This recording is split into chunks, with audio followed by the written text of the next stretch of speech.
Welcome to I Swear I'm an Introvert, the podcast where we celebrate and amplify the voices of Black women in business.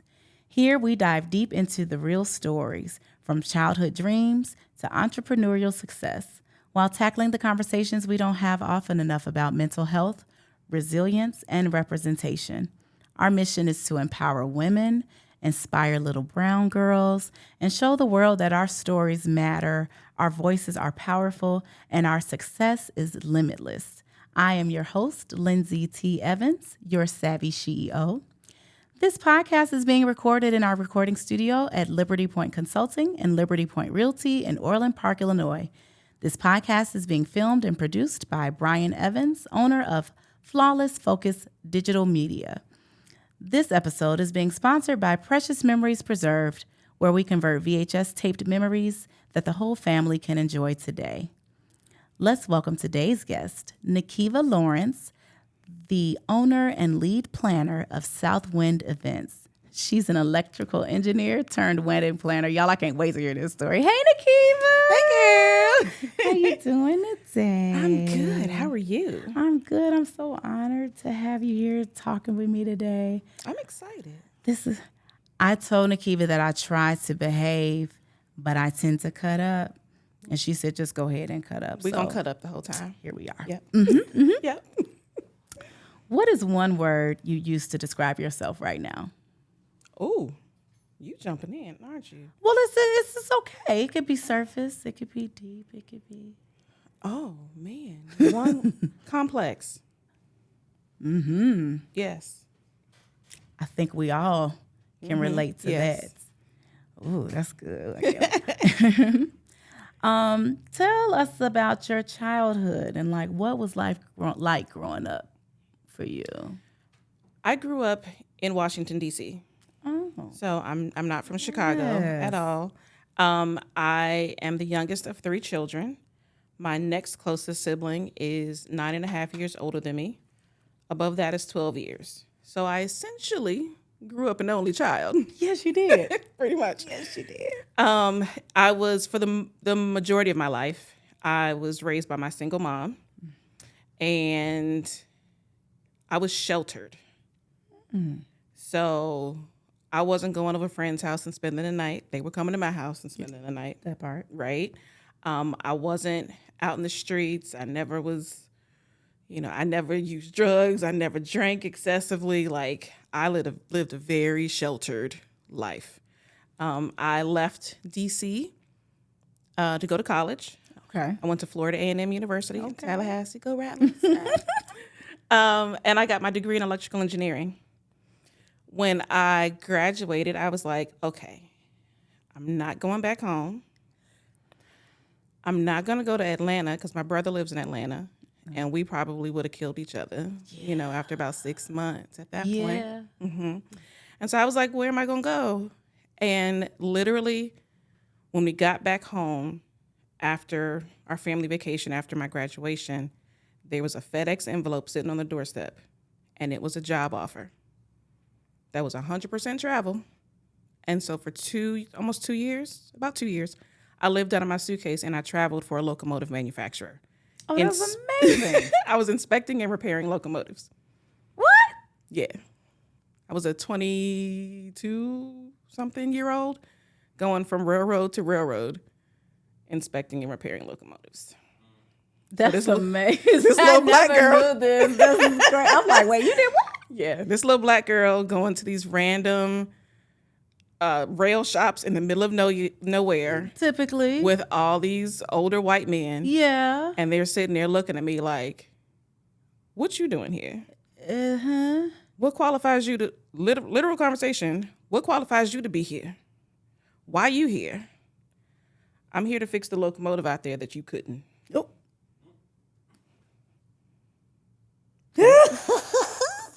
And I fixed the locomotive. Oh my God. Yeah. That is so cool. Yeah. I got tired of living out of my suitcase, and so I transferred to our headquarters in a suburb of Chicago. And that's how I ended up here. That is so interesting. When you think you know somebody. I've known Nikeva for a gazillion years. And I guess we never sat down and said, hey, girl, like, how did you grow up? We never. That's amazing. Wow. I have so many questions. I'm going to keep that.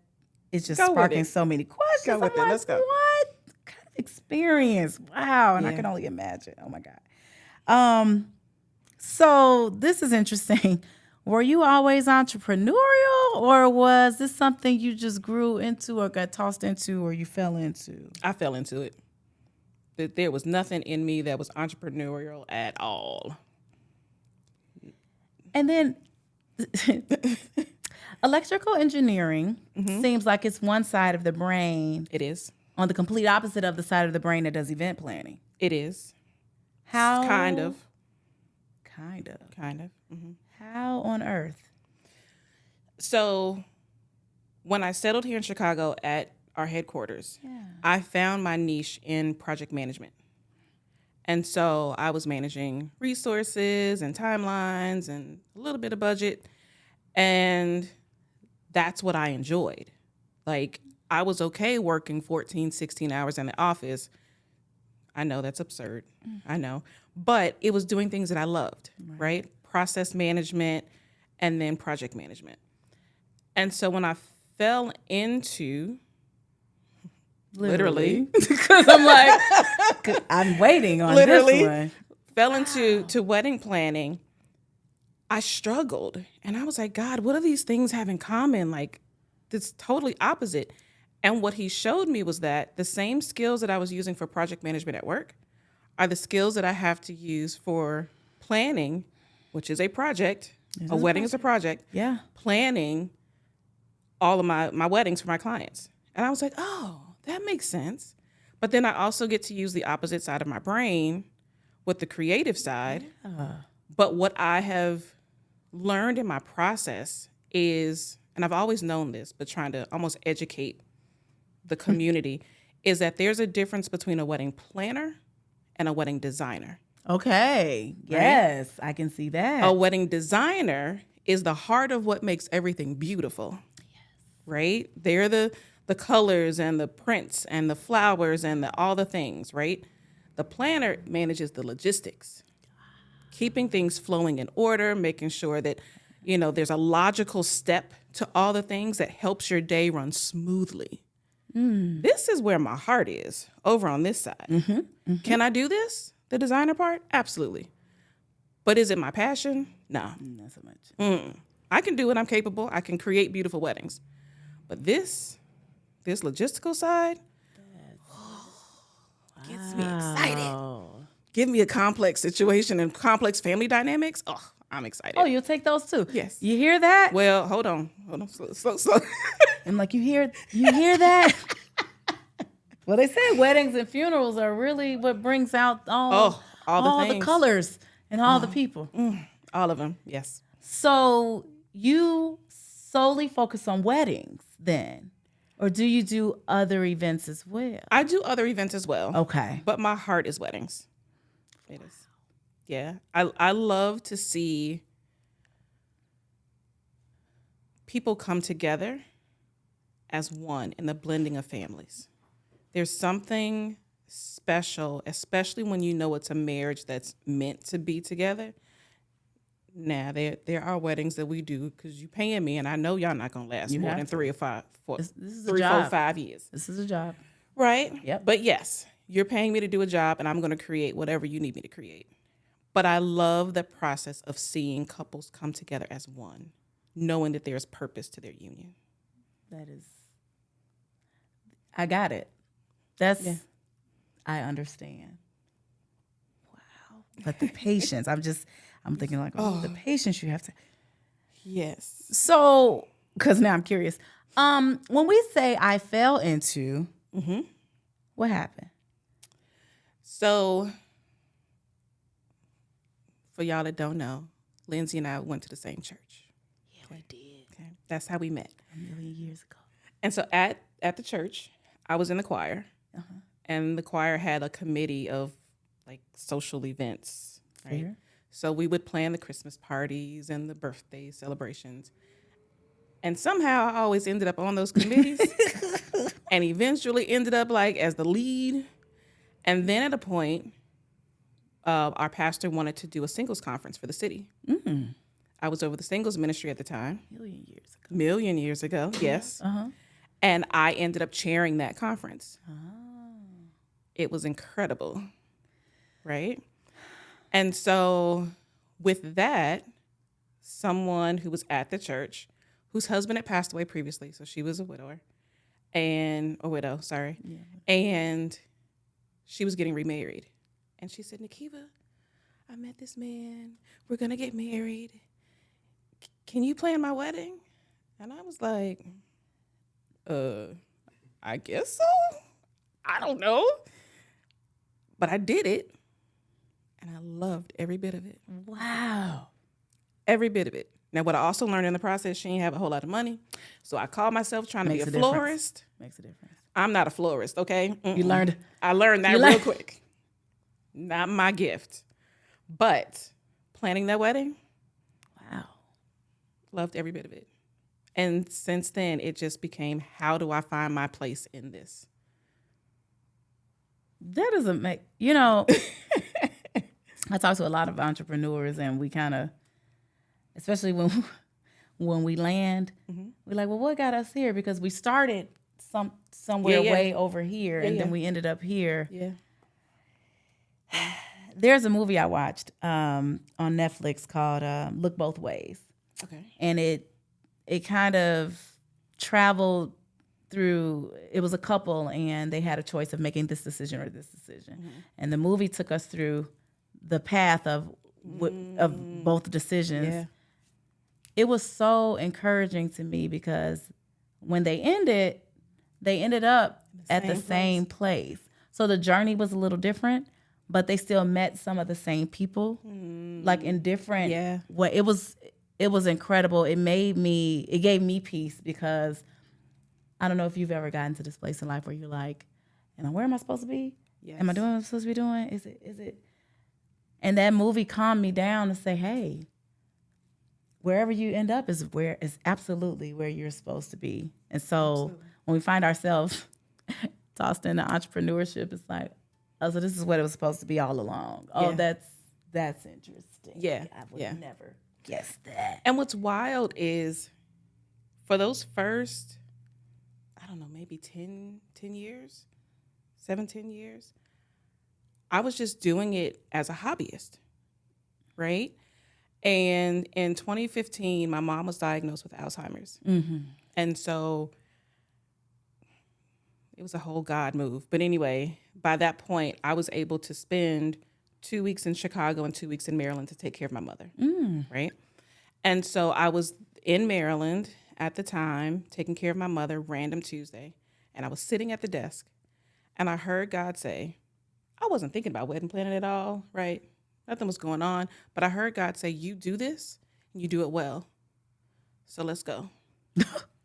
And on that random Tuesday, I already had the name, right? But I created a website, and I was like, now what? I don't have any clients, so what do I do now? And literally, that was the point that everything shifted. Literally. The phone rang. Just, sometimes all he wants is a yes. It's true. Yeah. And then he just opens. He opened the door. Okay, open. He opened the door. Ooh. I was like, okay, this is a visual industry. I don't like social media. I'm going to get an Instagram, but I don't have nothing to put on it. He said, okay, go to this training course. So I took the course and I learned how to do all the design stuff, right? And then it was like, okay, what? I don't have any clients. And he said, okay, advertise here. And the clients started coming. And it's just been a ride ever since. That's so much. Oh, that's... for people that are not people of faith, and they find themselves doing something different that they didn't expect to do, I think there's a level of God speaking to them there, and they just don't put a name to Right. the voice. But I have to believe that entrepreneurship, well, it does. It requires faith. Oh, and absolutely. It's where you put your faith that will determine where you'll land.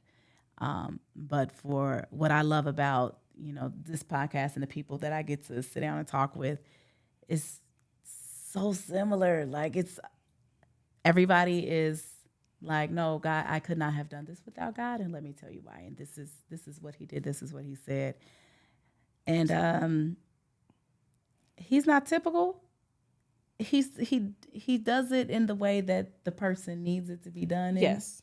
Right. Yes. Because He knows what's going to work for you. What's going to get you going. So, and He knows the timing too, because had He said that to me, even months before that random Tuesday in February, I'd have been like, please, okay. Now, who you talking to? Because who you talking to? It wouldn't be me. No. Not me. Wow. Yeah. This is interesting. So, who were your role models or biggest influences when you were young? I always have trouble answering that question. So I'm like, well, I think. That's exactly how I feel.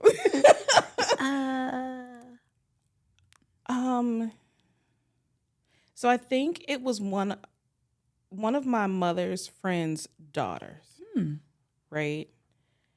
And she just had this persona about her. She was confident and she was no nonsense. And I was just like, I want to be like that. Yeah. Because as a child, like I was, and still now, right? I am naturally to myself. I'm obviously natural introvert. Takes one to know one. Right? I'm trying to tell y'all. But I wanted to be able to speak up the way that she did. I wanted to be able to have that strong presence and not intimidating or controlling or demeaning or anything negative, but just like you recognize her when she walks in the space. And I was like, man, that's pretty cool. And so I always admired that from afar and was just like, yeah, but that's not for me. And now you've become it, because man, y'all don't even know. You've become it. It's amazing. Wow. That's good. It is wild though when I think about it, because I am so different now. I've learned how to turn it on and turn it off, but yeah, it's amazing to me sometimes. It's still you still have a way, like it's still in you, if that makes sense. Mm-hmm. You got out of college. That tickles me that the doggone envelope was on. You had the job offer. Did you have any was that your first real job? Like that was your first job? Did you have any hustles? In college. I worked at Little Caesars. Did you now? Mm-hmm. I would have lost that bet. B says hot and ready. One summer I worked at our local electric company. Okay. Power company. I don't remember what I did, but I was there. One summer I worked for C. Dolores Tucker, the woman who was anti-Tupac. You remember? That was interesting. Mm-hmm. I ended up working for her one summer.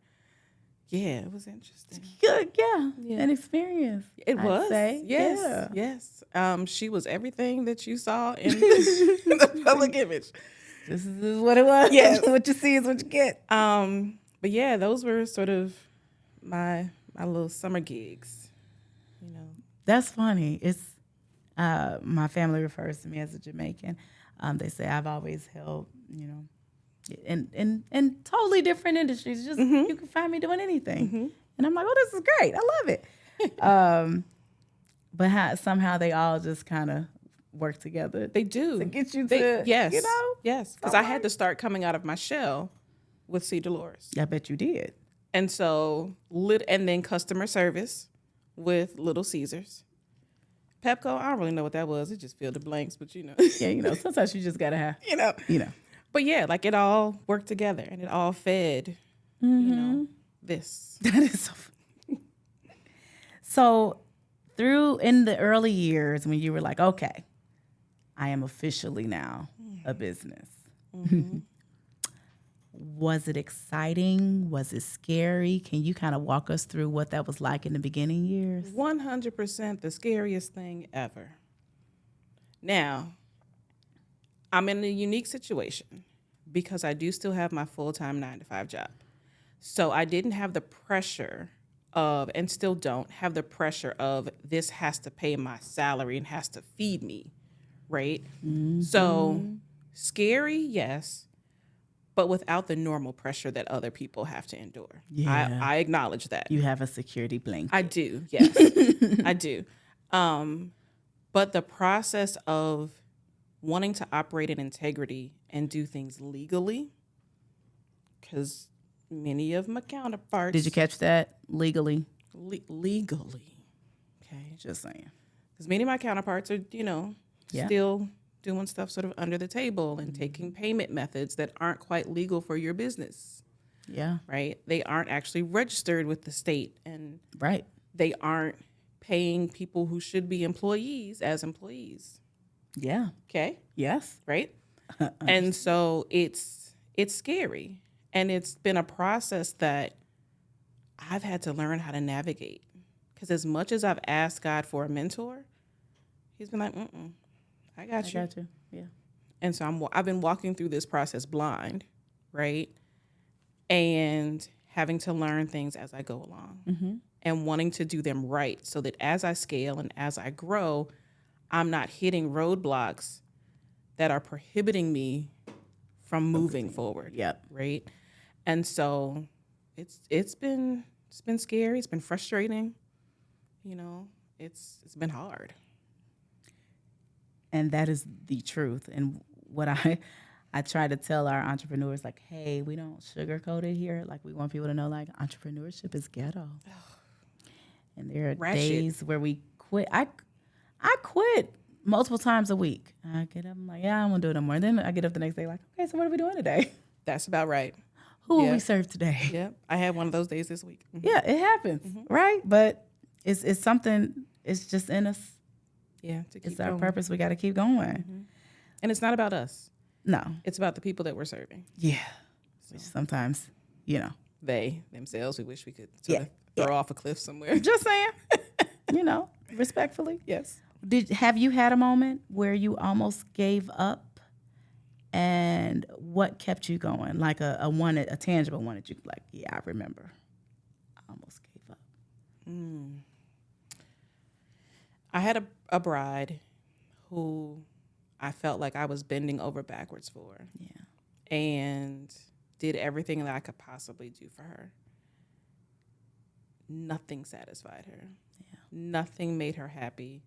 Every time she turned around or we had a conversation, she was saying something very demeaning, very disrespectful. And I was like, ma'am, how about I just cancel this contract and then I'm just going to shut everything down? Because if anybody else is walking this earth that's like you, I'm not going to be able I'm to do done. That. Yeah.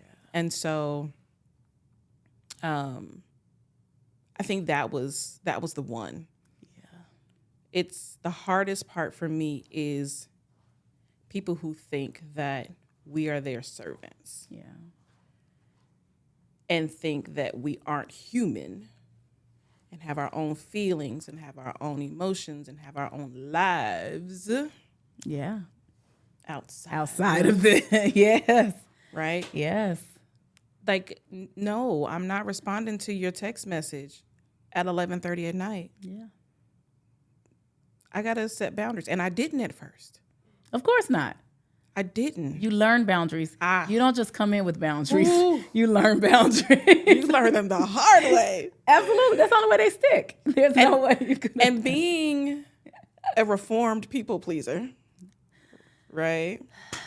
My therapist would be happy to hear this. We were just talking about that this morning.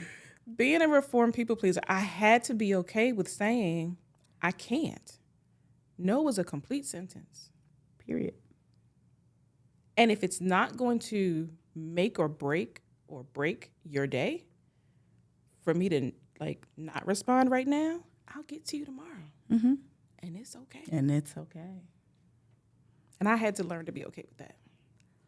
What made you I mean, obviously her day came and it went. And it went. And I was as quick out the door as I could You be. said, listen, can't get out of here fast enough. Man. What made you sign up to do it again? Like, what made you say, okay, fine, I'll do it again? As I was planning her wedding, there was another bride who was the complete opposite. Okay. She helped. At the same time, I have a good friend. We've been friends for decades. His name is Horace. Name drop. Hey, Horace. And he literally did my very first wedding with me. Okay. Oh, Right? he's been there from the Very beginning. Yes. And he's still present. And he was like, really? You gonna let this one cuckoo chick take over. Yeah. shift you from what you love and what you know God has called you to do? Fine. You know. That's a friend. And yeah. Yeah. He pulled me back. That's good. And I talked about this with a different guest that, it's important to have your tribe and your support circle for days like that and moments like that to be able to give you that different perspective to say, hey, girl, wake up. It's okay. Like, we're going to keep going. Yeah. And it's, as you're going through business, I'm sure you've experienced it where, those roles have changed. People in those roles have changed. 100%. Yes. We've learned to recognize the red flags, and then we learn how to choose wisely who we put in those said positions. And, just like with other things, sometimes we just have to learn it the hard way. We just got to get burned, and then we, Absolutely. That's life. That's life. Right? Children go through it when you tell them don't touch the hot stove.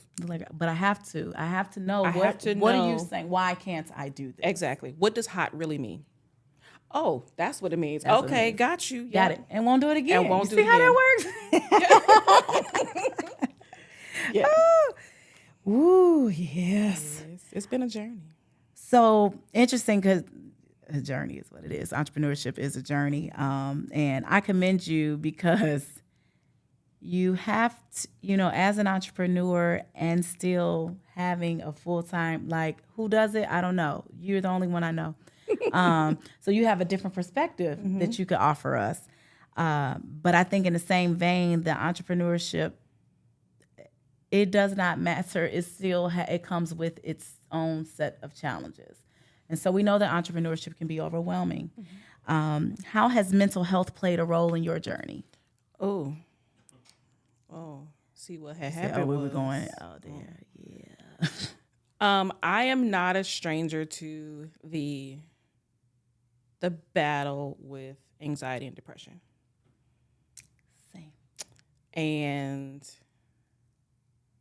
I have learned to be honest with myself and honest with my circle and my tribe when I'm not in the best place. Because whether it's them shielding me from the outside to give me space to recover, or it's them reaching down and pulling me out. If I'm not honest with them, then I will stay stuck. And I've been stuck. And I've seen what stuck has done to me and to clients. Yeah. Right? And it's been one of the more difficult parts of the journey, honestly. I haven't consistently found like a therapist or someone to talk to, a counselor to talk to. A bunch of them I can refer you. Please and thank you. Because I just attract them. Okay. But they're all really good. Okay. Please and thank you. Because I won't even go down the line of those stories and the woman that would eat her lunch and then get the itis and go to sleep in our sessions. See, that's a problem for me. So therapists, if you're listening, I won't drop your name, but you know who you are. When we have our sessions, we have this thing. If she yawns, I'm triggered. I'm like, man. So am I boring you? That part. And so now and I don't say it. She tries to yarn, but it's so fun. She's like, it's not you. I'm just tired today.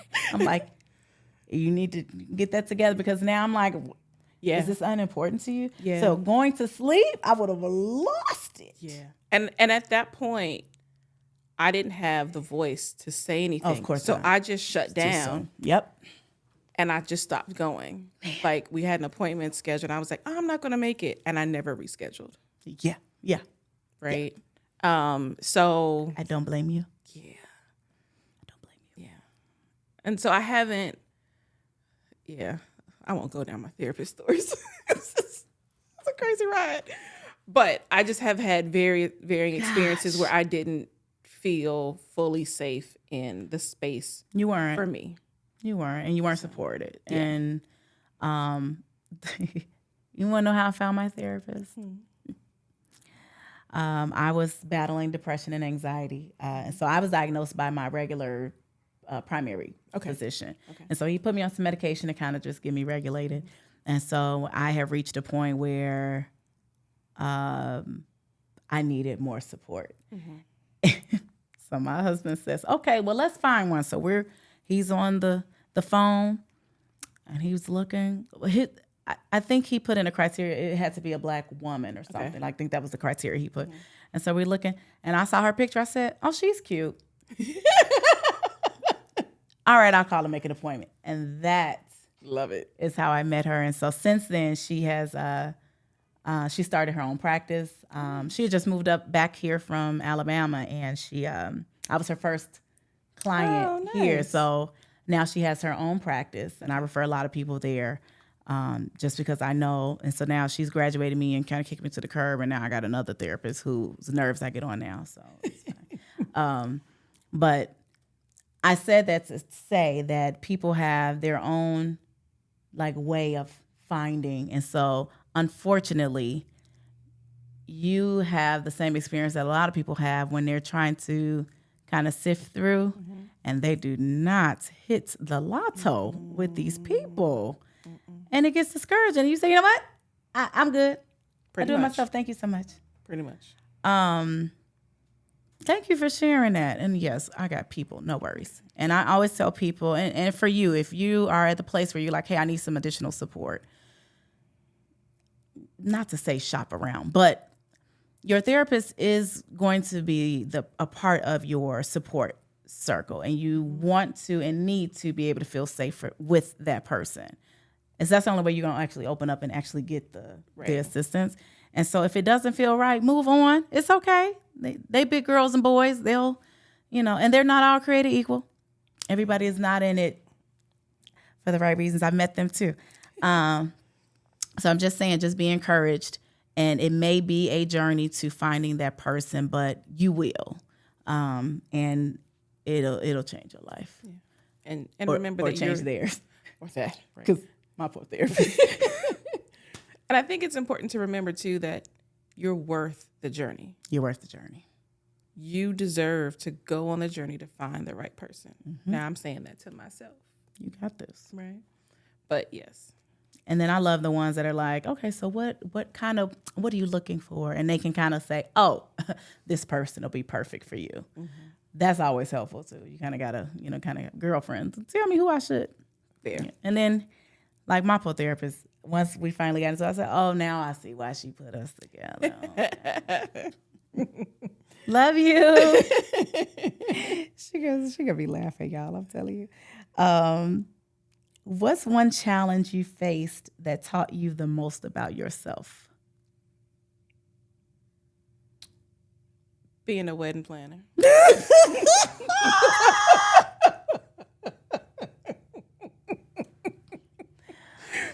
So I say that jokingly but seriously at the same time, because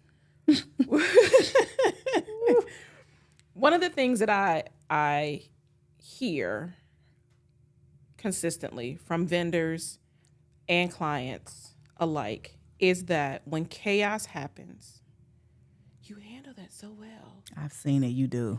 You were so calm. Yeah. And I'm like, I was freaking out on the inside. What are you talking about? Y'all didn't see it? Nope. And I've realized through this process that God has graced me in the midst of chaos to be a voice of reason and to be the one that can bring resolve. Yeah. Right. And I found that that's shown up in other spaces as well. Oh, yeah. And so I think that's the biggest thing that I've learned about that. That I'm capable of this, Yes. to have the confidence to say that I am capable of this, but also that I do actually have this God-given skill set to manage the chaos and bring resolve. And it is a skill set, like it is. And I think that the only people that should be wedding planners are people like you, because you're like, you can't contribute to the problem. You have to actually be the solution. You see how that goes? Man, Yeah. I hear so many horror stories from couples, and it breaks my heart because I'm like, this person should not be functioning in this role. And they think it's fun. Right. Because they see the pretty side of it. They see the photos we post on social media, and they see the highlight reel.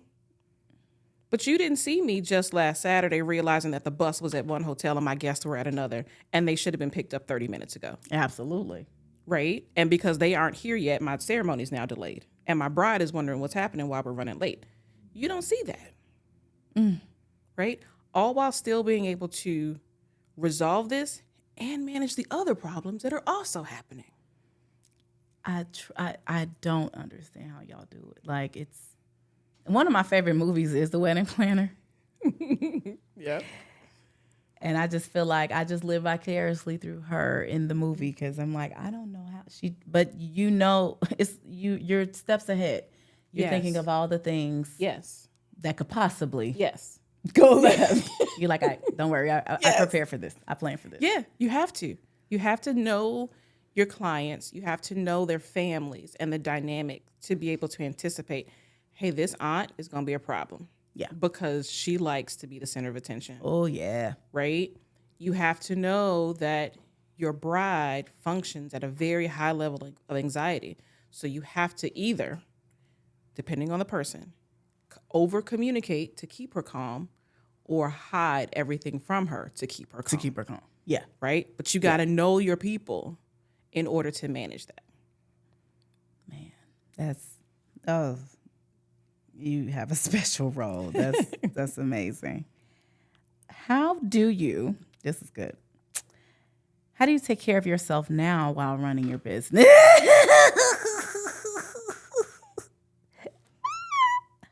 Oh, this pretty. Oh, what's this smell like? This is good. Are you taking care of yourself now while you're running your business? In all honesty, no, I'm not. I'm not doing a very good job. Most entrepreneurs don't. Go ahead. Yeah. I don't. I've allowed, let me just be honest. Mm-hmm. I've allowed work to take over my self-care. And so I've put on about 35, 40 pounds. Yep. Right. I don't rest as well as I should consistently. Yep. Right. I just don't. What's interesting is I think that there are cycles. Yes. In this. Mm-hmm. And we all hit that time frame where we don't. Yeah. And I'm only feeling chin up and shoulders back today because we've been working on this in therapy for the last 3 weeks about me doing my own self-care. I am learning the importance of putting myself first. Yeah. I always thought that was selfish. Mm-hmm. Always the negative, sides of it, especially when you are a reformed people pleaser. Mm-hmm. You put this pressure and this extra expectation on you to, overperform for these people that they don't even know to care that you're doing all this sacrificing that they can't see. Facts. But one thing, my chiropractor, he read the other day. Now he's supposed to be adjusting me, but he read me, and I left out of there like, I haven't known him long at all, but what he was saying is that, Lindsey, you have this personality. It's just big. And you come into a room and it's just this big personality and it jumps off onto other people. Mm-hmm. And I changed the atmosphere in the room. And he says, well, if you're doing all that pouring out and you don't pour back in, I said, I know it's going to leave me depleted. I got it. I'm there. Thank you. Sorry. Yeah. But when I went back and thought about it because my therapist had already been saying, when I thought about it, I was like, okay, so at what point are you going to go ahead and fill it up? Yeah. Yeah.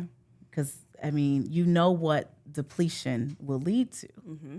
especially having a history of depression and anxiety. And now ADHD, I have extra superpowers that I have to consider. Yeah. And now for me, it is more of a necessity because I want to live. Yeah. But you got to get there. Like, that's not everybody's story, and it's Absolutely. not where everybody is. And I'm not that person that just shames people. I'm just like, hey, when the day comes, baby, we're going to have a good time celebrating you. Yeah. Yeah. And that goes for, all entrepreneurs, especially women, because we're naturally the caretaker. Mm-hmm. We take care of everybody. But if you have nothing left, you won't even be able to take care of those people that you love. Yeah. And so if you don't do it for anybody else, do it for the people that you want to be there for to take care of. Absolutely. Because you're going to have nothing left. Absolutely. I said, wow, it really runs out, doesn't it? I'm like, oh, I guess it does. Yeah. Okay. Mm-hmm. Why is positive representation of Black women in business important to you? For me, representation is important because the legacy has to continue, right? It can't just end with us. We have a finite amount of time that we are willing and able to give, right, to our industries. And if there aren't people that are coming behind us and we aren't in a position to show people that it's possible, then those that are behind us can't come forward, or they're going to have a much harder journey. And as things in our nation are shifting every day, okay, every moment, okay, and the faces are changing, mm-hmm. right?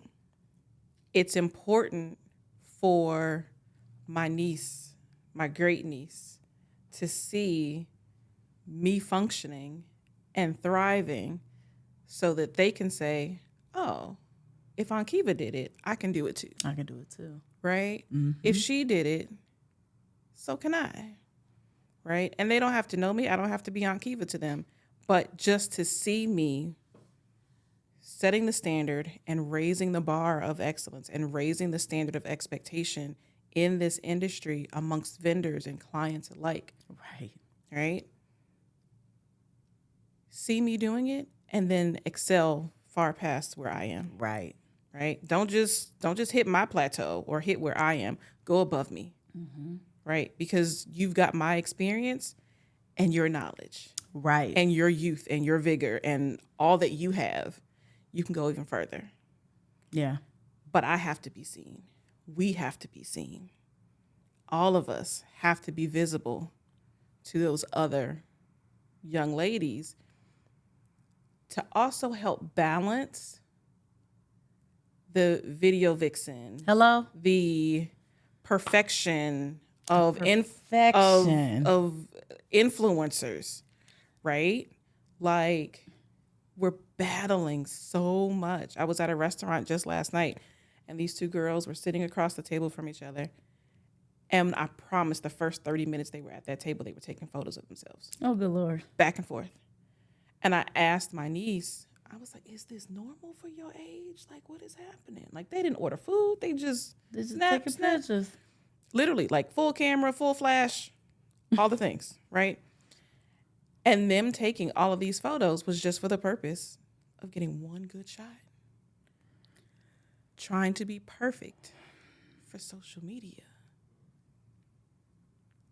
This is what people see more often than they see us as entrepreneurs and business owners and women who are honest about our flaws and, you know, our imperfections and our areas of opportunity for growth. Like, we have to be present so that the little girl who doesn't feel like she looks like that Instagram or TikTok model still feels value. Right. Because she sees somebody else that's still successful. Not that there isn't a place of success in some way that's healthy, you know, for social media influencers, but there's also another way. And we have to be visible so those young women can see that. Yes, absolutely. Gosh, that's how your mom's friend's daughter Yes. was able to even put that into your mind. What's one myth or stereotype about Black women in business you'd like to see erased? We are not all mean and angry Black women. This keeps coming up. This is true. We're not. I will tell you the hard truth, and I will do it with a smile every single time. Right? And I'll be like, it's okay, but this is what we need to do now. Right? But I'm not angry. I'm not angry. Nah, if you tick me off, I might. Well, that's become different. Angry, right? But direct is not angry. Right. I'm not condescending. I'm not mean. I'm not scary. I am approachable. Now, admittedly, I got a little RBF. Ain't much I can do about that. I try to be aware, but She said, I try to be aware. I try to be aware of it, you know, keep it light. But if I'm thinking and my mind is, it's going to fall and but it's okay, right? But yeah, that whole angry Black woman stereotype, Agreed. Yeah. What advice would you give to a woman who's just starting her business?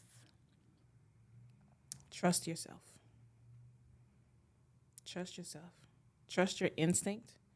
If you're taking this journey and God has given you this vision, trust the voice on the inside of you to take the steps forward to do what he's given you to do. I love that. What's one thing you wish you knew before you began your journey? One thing. One thing. Oh, man. That you don't have to get it right the first time. That part. It's okay to make mistakes. It's okay. That part. Yes. Because every mistake is an opportunity to learn and possibly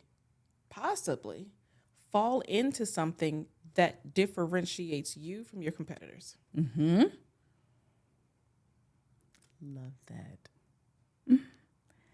How can people connect with you or follow your work or support SouthWind? So you can find SouthWind Events on Instagram, SouthWind.events. We're on TikTok and Facebook, SouthWind Events. Yeah, that's pretty much Just that? That's where we are. If little brown girls are listening right now, what's one thing you want them to know? You are beautiful.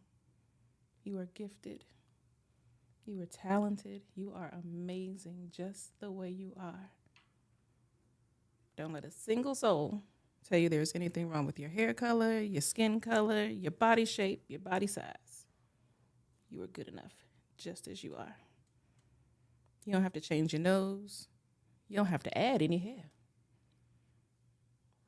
You're good enough just the way you are. I second that. It's true. I so enjoyed this time with you today.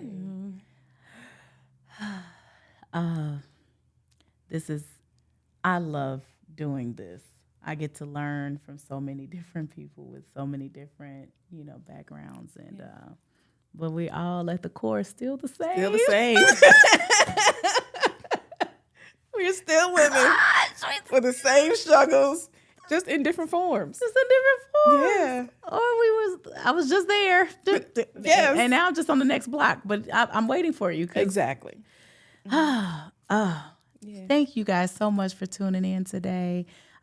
This is the I Swear I'm an Introvert podcast. You can find us on heels2sneakers.net. That's heels like your shoe, HEELS, 2, sneakers with an S.net. We are on all the social media platforms, Heels2Sneakers. To all the entrepreneurs out there, girl, you got this. Talk to y'all later.